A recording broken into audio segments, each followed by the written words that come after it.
what patterns have you seen about why we overwork, especially as parents? I mean, it comes at us from all different places. So there's the very obvious, like, we work to make money and we feel like we have to accomplish these things in order to fulfill our roles for paid work.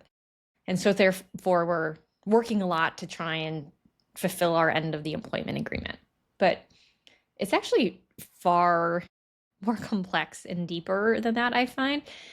Uh, Most tricky is not just working hard because or overworking because we think we need to. For me personally, and a lot of other working parents I know, we work so hard because we like it, because it's actually kind of addicting. And it gives us all sorts of things besides money, which is validation, accomplishment, a sense of identity, a sense of safety, like I'm needed and valued in this role, a sense of power, purpose, like all things which are good, but they can start to rewire our brains in the same way a video game would or social media, in that it can be addicting to get the high performance review, be putting work out into the world. Again, all good things. The trouble comes really at the opportunity cost of all of that. Like if you love working and you conceivably could do it nights and weekends because you're feeling important and powerful, and that's all good. But the question is, if you only have 24 hours a day,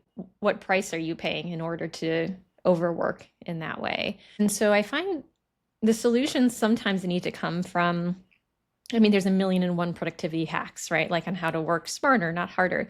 But there's also, we need to consider too, what inside us is driving us to work so hard, to potentially be overworking. Sometimes it's even an escape from our lives. Like I know when my daughter was first born, I was like, you mean I get to finish a cup of coffee while it's still hot at work? Like, I'll take that. That sounds really good. So, multifaceted problem, but that also means we have many solutions.